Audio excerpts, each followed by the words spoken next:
Doctor Zafar Nawaz Jaspal साहब हमारे साथ मौजूद हैं। इससे पहले हम बात कर रहे थे, जाहिर है वो मामला अभी स्टेलमेट की सी सूरत हाल है और ये जो गैर यकीनी होती है ना, जंग के दौरान तेल की कीमतें इतनी नहीं बढ़ी जितनी इस सूरत हाल जिसमें कुछ नहीं पता कि आगे क्या होने वाला है, जंग हो रही है या जंग नहीं हो रही है या अमन हो रहा है, सुलह हो रही है उसमें बढ़ गई। उनसे बात शुरू कर लेते हैं और उन्हीं से पता कर लेते हैं। डॉक्टर साहब थैंक्स अ लॉट और गुड मॉर्निंग।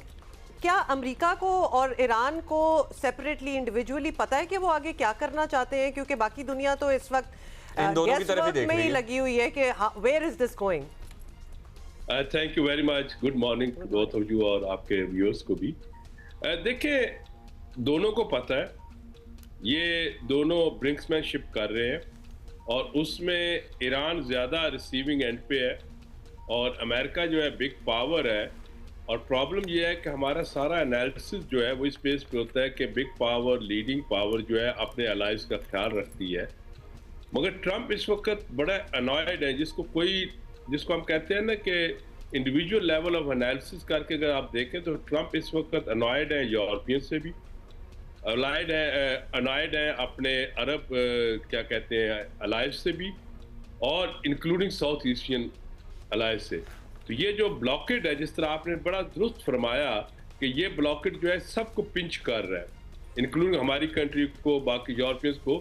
तो वो समझते हैं कि मैं अगर ब्लॉकेड कर रहा हूँ तो ईरान को तो नुकसान हो ही रहा है, अगर मेरे अलायंस को भी होता तो होने दो।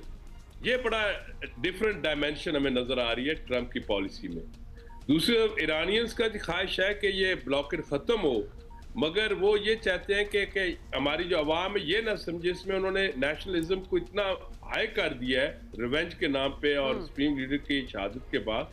वो ये समझते हैं कि कहीं ये ना प्रूव हो जाए कि हम लीड करके। गौर है डॉक्टर जफर, लेकिन फिर मतलब बेसिकली ये चाहते हैं कि चले हम सफर करेंगे लेकिन पूरी दुनिया सफर करे हमारे साथ। हालांकि ये इनकी एक इलीगल वॉर है जो इन्होंने की है ईरान के ऊपर। हैविंग सेड दैट, ईरान के हवाले से अब जरा बताएं कि ईरान जो अपनी एक मिशन पे निकला, मतलब मस्कत गए, मॉस्को गए, पाकिस्तान तो खैराते रहते हैं, What are they looking at? मतलब उनका क्या प्लान है? और अभी लेटेस्ट राब्ता जो सदर ट्रंप और प्यूटन साहब का भी हुआ है कल रात की बात, इसके तनाजुर में बताएं।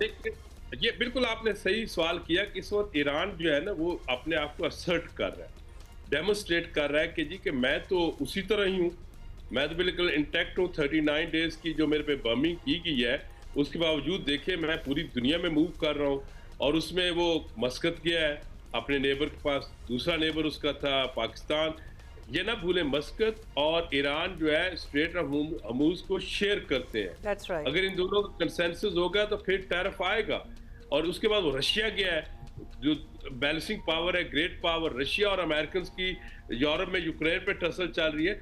इस वक्त ईरान ने जो ये अपनी डिप्लोमेसी, जिसको आप कहते हैं उनका फॉरेन मिनिस्टर जो डिप्लोमेटिक टूर पे निकला है, तो ये जो है ये एक डेमोस्ट्रेट करने के लिए कि आप, और इसका मसला ये हो रहा है कि ये जो चीज़ है ईरानियों को मजीद फर्म करेगी अपने स्टेंसेस पे और अमेरिकन को मजीद अपने अलायंस से दूर ले जाएगी जो ये ब्लॉकेड हो रहा है।